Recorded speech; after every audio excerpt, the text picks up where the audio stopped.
चलिए आज हम हिंदी की क्लास में संस्कृत दिग्दर्शिका का एक पाठ पढ़ेंगे। इम्पोर्टेंट पाठ है सब, और इम्पोर्टेंट के साथ साथ इंटरेस्टिंग है ना? और जैसा कि आप लोग पढ़ रहे हो, मैंने लगभग लिखा है। आज हम कौन सा चैप्टर पढ़ने जा रहे हैं?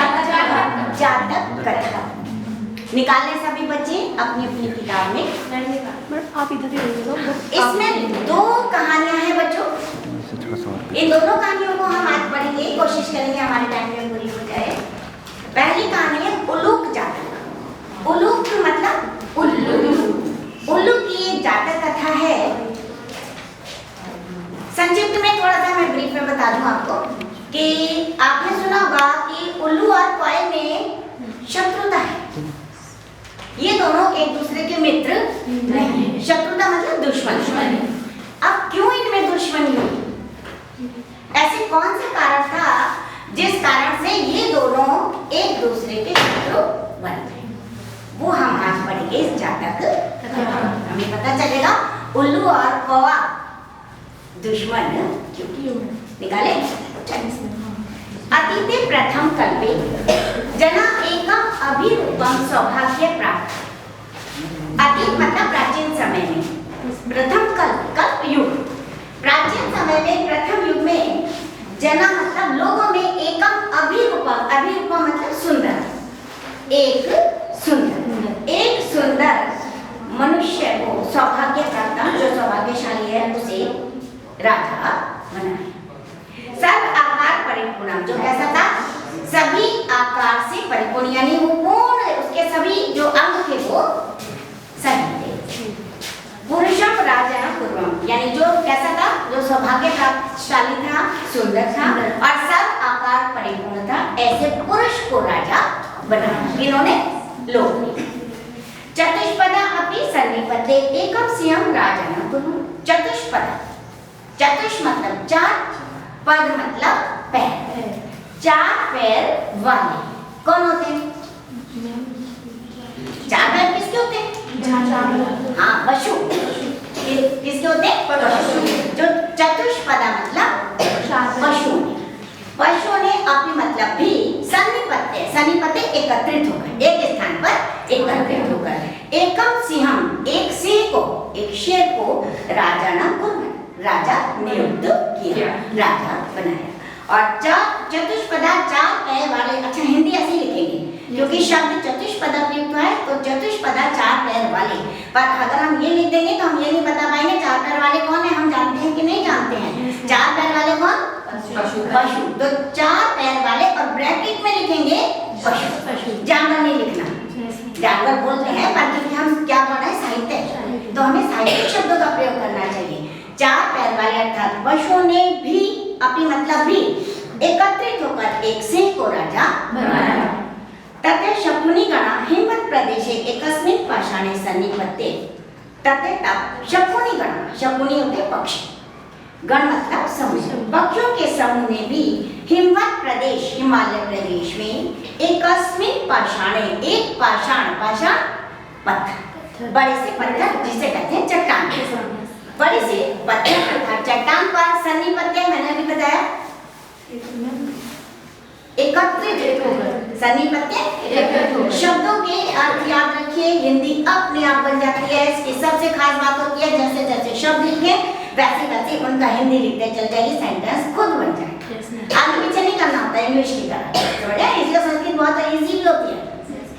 हाँ, तब शकुनी गणों ने भी, पक्षियों के समूह ने भी हिमालय प्रदेश के एक पाषाण पर एकत्रित होकर क्या कहा? मनुष्य जो राजा प्रज्ञायते, प्रज्ञायते मतलब जाना जाना, मनुष्यों में राजा जाना जाना, अर्थात मनुष्यों में राजा है।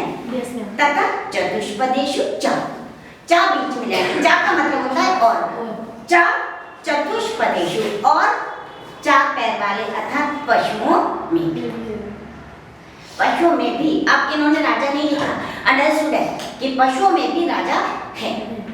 अस्माकं पुरअंतरे राजा न अस्ति। अस्माकं पुरअंतरे, अस्माकं मतलब हमारे ही मध्य, हमारे ही बीच में, न राजा अस्ति, कोई राजा नहीं, अर्थात हमारा ही कोई राजा नहीं है। आ राज को वासु नाम न वर्तते, आ राज को, मतलब नहीं, निगेटिव में आएगा राजा के बिना। वास मतलब निवास, राजा के बिना निवास नहीं किया जा सकता। जब तक कोई एक नेता ना हो तो जो लोग काम नहीं कर पाते है ना, कोई एक चलाने वाला होना चाहिए। चलाने वाला कौन होता है? नेता या राजा। तो बिना राजा के निवास नहीं किया जा सकता। एको राजस्थाने स्थापित एक राजा को नियुक्त करना चाहिए। इति उक्तवन, इस प्रकार आपस में कहा, यानी आपस में ऐसी उन्होंने विचार विमर्श किया। तत्ते परस्परम लोक्यांते एक एकम उल्लूकम दृष्ट्वा, तब आपस में एक दूसरे को, क्योंकि वो सब इकट्ठे हैं ना, सारे पक्षी एक जगह इकट्ठे हैं, तो राजा चुना है तो पक्षियों के बीच में ही चुना जाएगा। उन्होंने क्या किया, आपस में एक दूसरे को देखा कि किसे राजा बनाना चाहिए चुनने के लिए। तब अतते परस्परम अवलोकन, तब उन्होंने परस्पर आपस में एक दूसरे को देख लिए। एकम उल्लूकम दृष्ट्वा, एक उल्लू को देख लिया। आयम नु रोचते, ये मुझे रुचिकर लगता है, यानी अच्छा लगता है। इत्यावचन, इस प्रकार कहा। तब जो आपस में उन्होंने देखा और उन्हें उल्लू नजर आया, उसको उल्लू अच्छा लगा, उसने कहा ये मुझे अच्छा लग रहा है। अध्यक्ष शकुनी गणे शकुनी सर्वेषां मध्ये आशय ग्रहणार्थ त्रिकृत्वा आश्राव्य, तब उसने, जिसने उल्लू को देखा, उल्लू को चुना, उसे वो अच्छा लगा, उसने अपनी बात सबके बीच में रखने के लिए अध्यक्ष शकुनी गणे, तब उसने पक्षियों के मध्य सर्वेषां आशय ग्रहणार्थ, उन सबका आशय कि वो इस बारे में क्या सोचते हैं, क्या उन्हें भी उल्लू अच्छा लगता है। जैसे आप हैं, आप भी किसी को चुने, आपको एक व्यक्ति अच्छा लग रहा है, तो आप उसका नाम प्रस्तावित करेंगे ताकि सब लोग अगर उसे एग्री हो जाएंगे, राजी हो जाएंगे, तो वो चुन लिया जाएगा। अगर किसी को वो पसंद नहीं आएगा तो वो खड़े होकर अपने मन की बात कहेगा कि मुझे अगर अच्छा नहीं लगता तो क्यों अच्छा नहीं लगता। ये एक चुनाव की प्रक्रिया होती है। तो उन सब का मध्य उनका आशय ग्रहण करने के लिए कि वो क्या सोचते हैं, त्रिकृत्वा आश्रव, त्रिकृत्वा 3 बार ये बात सुनाई कि ये मुझे अच्छा लगता है।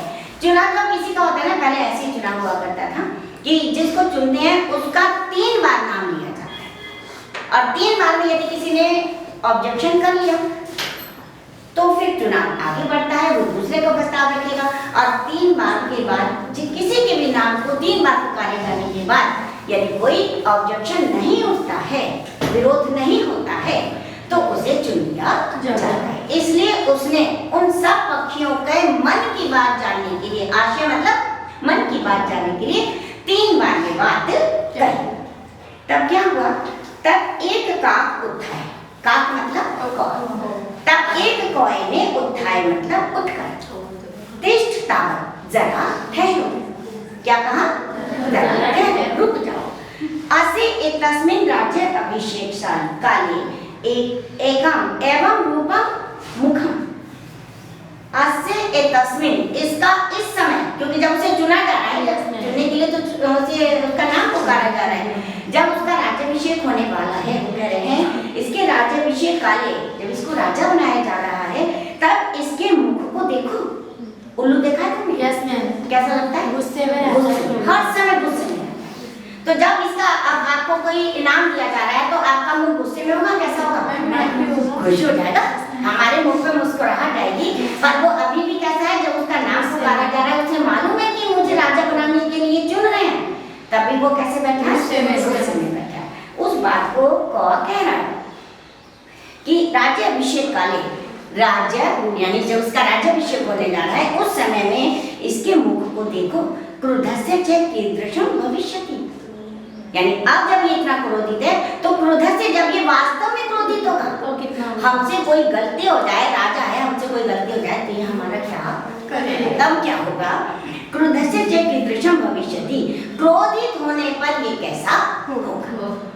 अनेन ही क्रोधेन तम लोकिता वयं तप्त कटाहे प्रक्षिप्ता स्थिला एव तत्र तत्रैव धम्मख्यम, तो क्या होगा, अनेन, इसे क्रोध में देखकर, जब यहाँ पर क्रोधित होगा, क्रोध में देखकर, मतलब हम सब लोग पक्षी गण, हम सब लोग तप्त कढ़ाई, तपे हुए कढ़ाई में डाले हुए, प्रक्षिप्त मतलब डाले हुए तिल के समान।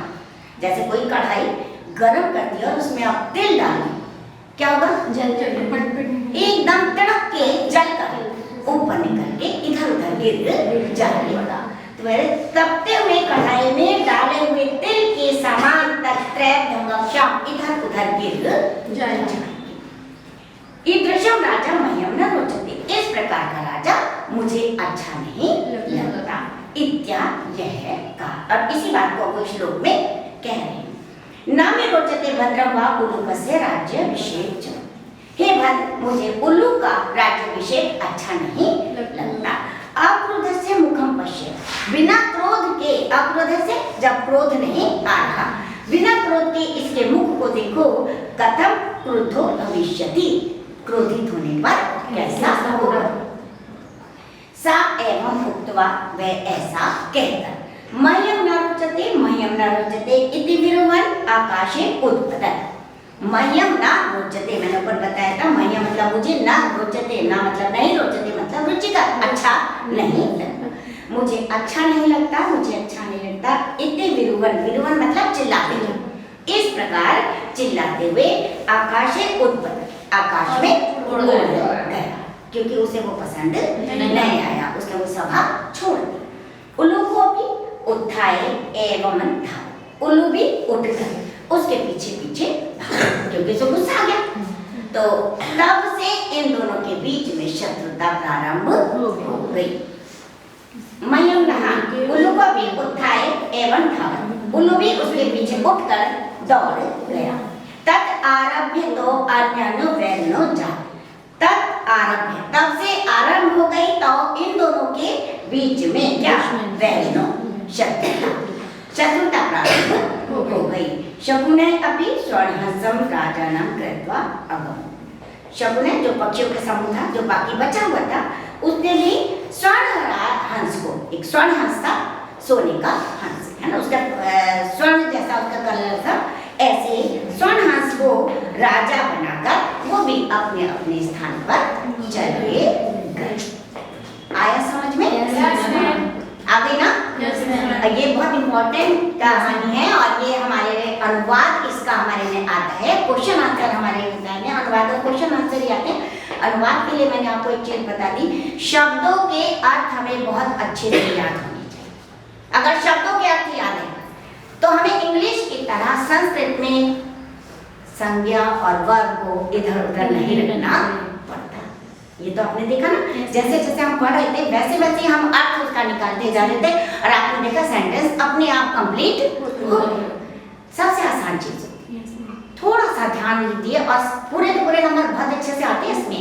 संदर्भ और अनुवाद लिखना होता है। संदर्भ आपको पता ही है ना, प्रस्तुत गद्यांश, क्या लिखेंगे? प्रस्तुत गद्यांश, जो कि पूरा नहीं आएगा, एक अंश आएगा, एक पैराग्राफ आएगा।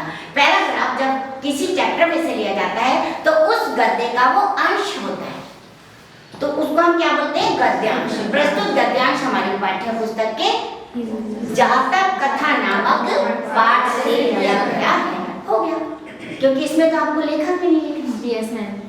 उसके बाद हम हेडिंग क्या डालेंगे?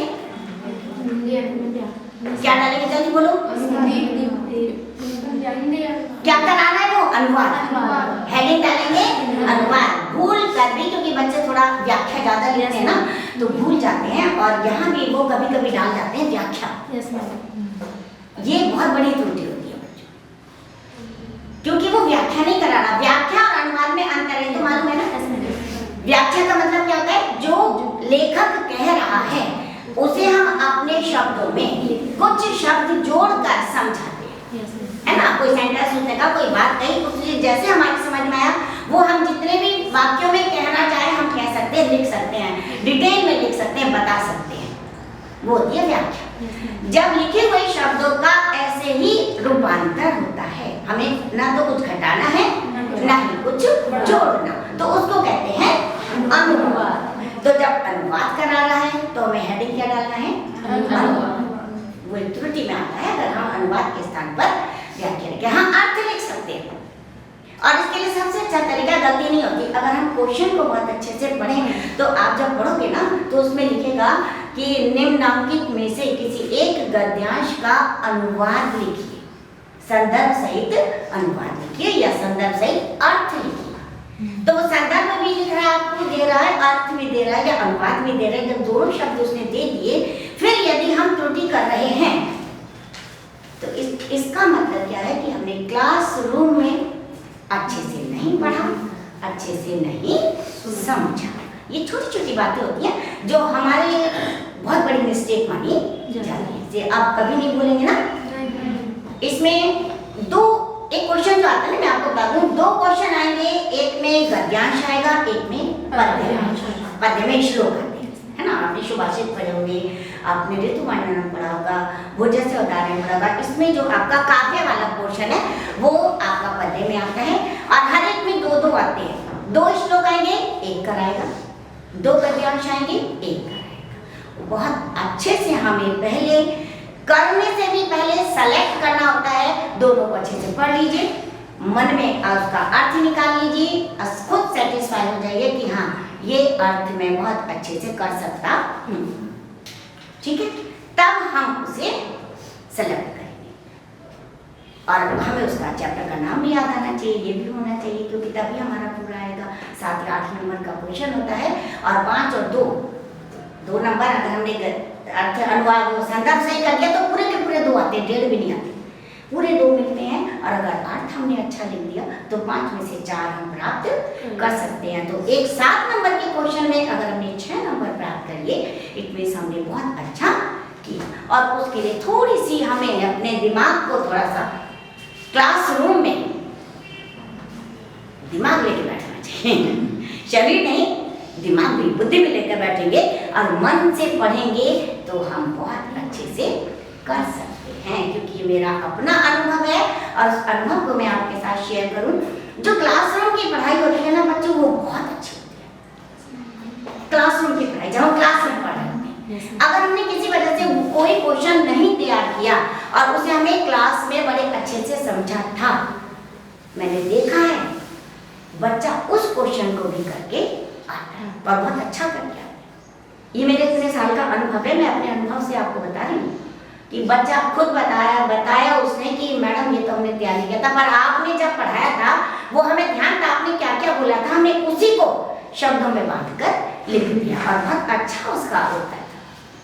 तो क्लास में मन से पढ़ा तो ये चैप्टर कथा हमें आ गई, समझ में आ गई। इसको एक बार घर जाके पहले पूरा पढ़ लेंगे, इसके कुछ क्वेश्चन आंसर बनेंगे, क्वेश्चन आंसर भी आपको इसी में से मिल जाएंगे। अनुवाद बहुत अच्छे से तैयार कर लेंगे, और हम क्योंकि इम्पोर्टेंट मैंने आपको बताया इम्पोर्टेंट है, कुछ चैप्टर बहुत इम्पोर्टेंट है। संस्कृत भाषा है महत्वम जो आपका है, उसके बाद वाला नेक्स्ट चैप्टर आत्मज्ञ एवं सरल, मोस्ट इम्पोर्टेंट। और जो आपका सुभाषित रत्नानी है उसमें से काव्य जरूर आता है, एक ना एक बार, ठीक है। बहुत अच्छे से तैयार करें, ठीक है। चलिए तो अब थके तो नहीं है ना? नेक्स्ट कहानी पढ़े। नृत्य नृत्य मतलब नृत्य को लेकर एक जो पहले से कहावत प्रचलित है उसके बारे में हम पढ़ना पसंद करेंगे और पढ़ेंगे, और ये जानेंगे कि ऐसे ही कहीं भी, हालांकि नृत्य कोई बुरी चीज नहीं है, पर ये नहीं है कि हम कहीं भी उठ के सार्वजनिक प्लेस में ऐसे ही नृत्य करना प्रारंभ हो जाए, वो अच्छा होता है या नहीं होता, इसके बारे में जानेंगे। और यदि हम बिना सोच विचार के कहीं भी अपने इस कला का प्रदर्शन करना शुरू कर देते हैं तो हमें क्या नुकसान झेलना पड़ता है, ये हमें कहानी के माध्यम से पता चलता है। छोटी सी कहानी है, बहुत अच्छी कहानी। हमने अभी पहली कहानी में पढ़ा कि पक्षियों ने किसे राजा बनाया था?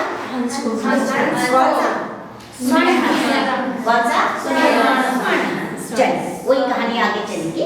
अतिथि प्रथम कल्प में चतुष्पदा सिंह राजा। प्राचीन समय में प्रथम युग में चतुष्पदा पशुओं ने सिंह को राजा बनाया। मत्स्य आनंद मत्स्य अब देखो अब आप भी बता रहे हैं। मत्स्य मतलब मछलियों ने आनंद मछली को, शकु ने स्वर्ण हंस और पक्षियों ने स्वर्ण हंस को राजा बनाया। तस्य सुवर्ण राजहंस दुहिता हंस पोतिका अति रूपवती आसीत्।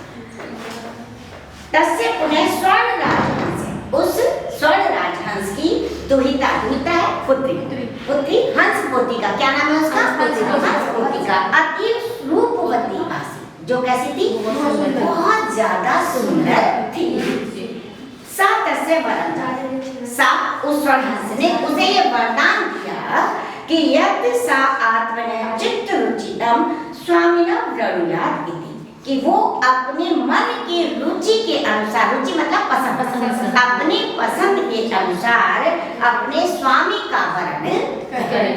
स्वामी मतलब अपने पति का वर्ण करें।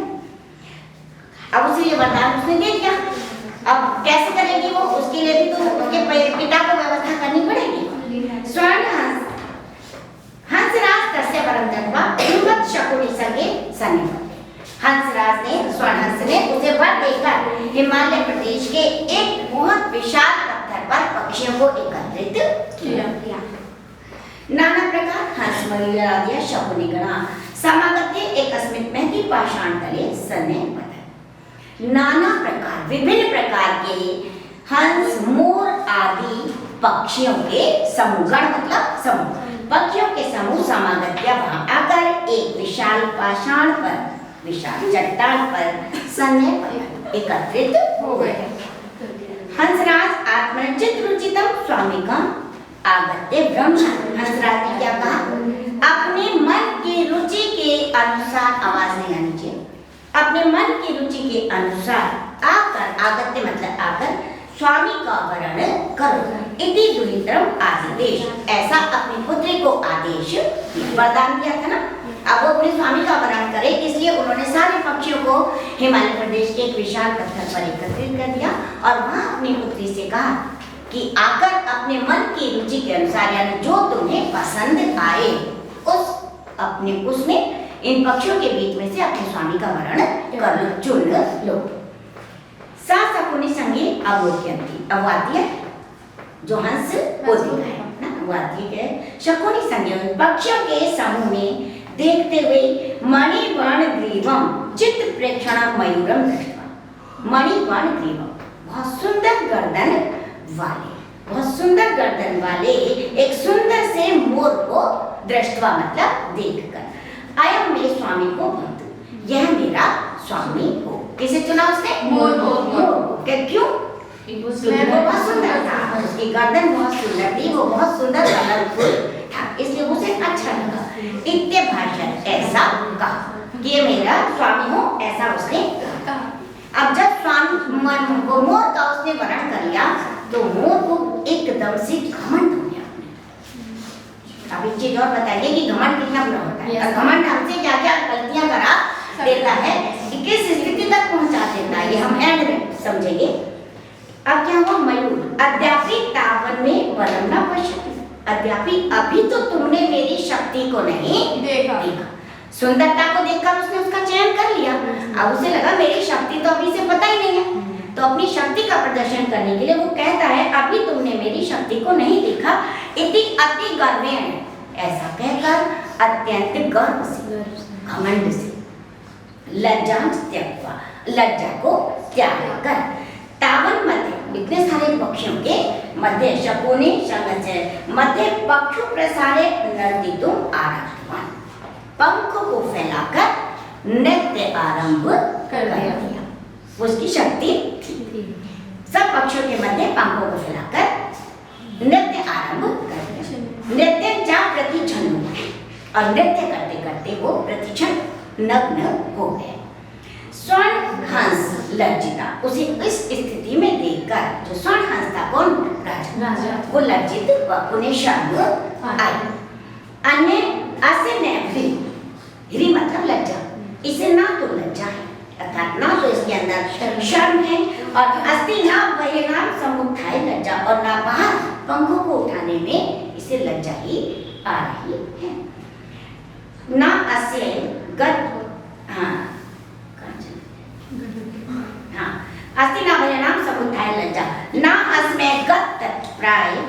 द्वित्रम दास्यामि, ऐसे इस मोर को मैं अपनी पुत्री नहीं दे सकती। हालांकि उन्होंने वरदान दिया, पर जब उन्होंने देखा कि उन्होंने जिसको उनकी पुत्री ने जिसे अपने पति के रूप में चुना है वो उस योग्य नहीं, क्योंकि कुछ गुण होने चाहिए, नहीं होने चाहिए, और सबसे बात उसके अंदर कोई शर्म और हया नहीं, तो कह रहे हैं इसको मैं अपनी पुत्री नहीं दूंगा। ऐसा सबके बीच में कहा। हंसराज तदैव परीक्षण मध्ये आत्मने भागिनाय हंस कोतकाय द्वितरम। हंसराज ने उन परीक्षण मध्य सभा के मध्य में अपने भागिनाय अपने भांजे हंस कोतक, क्या नाम उसका, हंस कोतक को अपनी पुत्री दे दी, अर्थात उससे उसका विवाह कर दिया। अब मोर को तो हंस कोतिका नहीं मिली, पहले बताया था वो बहुत सुंदर थी। मयूर हंस कोतिकम अप्राप्य लज्जित तस्मात् स्थान पर। मोर हंस कोतिका को ना प्राप्त करके लज्जित होता हुआ, देखो अब शर्म आई, लज्जित होता हुआ वो अपने घर चला या उस स्थान से उसने पलायन कर दिया। पलायन मतलब चला। हंसराजो भी हृष्टमानस स्वगृहम् अगच्छत्। हंसराज भी राजा जो थे वो भी हृष्टमानस प्रसन्न मन से, यानी अब वो संतुष्ट थे कि उन्होंने जो अपनी पुत्री का विवाह जिससे किया है अब वो सही घर चली गई। हृष्टमानस प्रसन्न मन से स्वगृहम् अगच्छत्, अपने घर आ गए। आ गई समझ में? Yes, ma'am. अच्छी थी ना? Yes, ma'am. क्या सीखा? घमंड नहीं करना चाहिए, कभी भी अपनी किसी भी शक्ति का, शक्ति हो हमारे अंदर कोई गुण भी हमारी शक्ति ही होती है, उसका हमें घमंड नहीं करना चाहिए। गर्व कर सकते हो, घमंड नहीं कर सकते, है ना? घमंड जहाँ करेगा मनुष्य वहाँ वो बहुत कुछ पाता हुआ भी खो देता है। आपको भी बचपन से बताया होगा, कभी भी अपने किसी भी गुण पर घमंड मत करो। अच्छा है आपके अंदर वो गुण है, बहुत अच्छी बात है, उसका इस्तेमाल करो अपने लिए और दूसरों के लिए, लाभ के लिए। पर घमंड के कारण से हम बहुत कुछ खो देते हैं, बहुत अपने मित्रों तक को खो देते हैं, है ना? घमंडी तो किसी को भी अच्छा नहीं लगता। अहंकार मनुष्य के जीवन की सबसे बड़ी बुराई है, सबसे बड़ी बुराई। 3 मिनट की रही पूरा। अहंकार यदि मनुष्य छोड़ दे तो इतने गुणों से उत्पन्न हो जाता है कि सारी दुनिया उसे पसंद करने लगती है। हम सब जानते हैं हमें अच्छाई भी है, बुराइयां जानते हैं ना? अब बुराइयां हर एक में होती हैं, हमें भी है, आप में भी है। पर कुछ लोगों को अच्छा कहते हैं, कुछ लोगों को बुरा कहते हैं। ऐसा नहीं कि जिसे हम अच्छा कह रहे हैं उसमें बुराई नहीं है, और ये भी नहीं है जिसे हमने बुरा कहा उसमें अच्छाई नहीं है। पर क्यों हमने एक को अच्छा कहा एक को बुरा कहा, जबकि दोनों में दोनों चीजें हैं? रीजन क्या बता सकते हैं? कि उसने अपनी अच्छाइयों को अपना लिया, बुराइयों को छोड़ना शुरू कर दिया। उसने क्या करा, उल्टा किया, उसने बुराई अपना ली और अच्छाइयों को छोड़ा। अच्छाई उसके नीचे दबती चली गई, वो पहचान ही नहीं पाया मेरे अंदर इतनी अच्छाइयां भी हैं, और बुराइयां उसकी उभरती चली गई, जिस कारण से अच्छाइयों के होते हुए भी वो बुरा बन गया। इसलिए मैं कहती हूँ कभी भी किसी मनुष्य को बुरा मत बोलो, मनुष्य बुरा नहीं होता, बुरा है उसका कार्य, कार्य बुरे होते हैं, मनुष्य बुरा नहीं होता। इसलिए कभी किसी मनुष्य से नफरत नहीं करनी चाहिए। उसको गलती उसकी है कि वो अपनी अच्छाइयों को नहीं पहचान पा रहा, इसलिए वो बुरा बनता चला जा रहा है। यदि किसी रास्ते के किसी मोड़ पर उसे अपनी बुराइयां महसूस हो गई और अच्छाइयों से वो अवगत हो गया तो वो इंसान भी बहुत अच्छा बन सकता है। ये तो हमें आज इससे सीख मिली, दोनों कहानियों से हमने बहुत अच्छी सीख ली, और इन दोनों गुणों को हमने अपने अंदर समाविष्ट करना चाहिए। और एक बात बताऊं, अगर आप चाहते हो आपके अंदर भी हो सकता है बहुत सारी बुराइयां हो और आप अच्छा बनना चाहें तो एक ही बुराई को त्याग दीजिए, बाकी सब अपने आप खत्म हो जाएंगे। कहते हैं ना एक के पीछे एक आती है। माँ, उनकी माँ के पीछे बच्चे आते हैं ना, जैसे एक मेन जो मुख्य बुराई है वो है अहंकार, आप उसे त्याग दीजिए और बाकी जितनी भी बुराई ना वो उसके साथ साथ चलती है। जब वो गई तो वो सब अपने आप स्वतः ही समाप्त हो जाएंगी। इतनी बात हमने आज सीख ली। 2 चीजें मैंने आप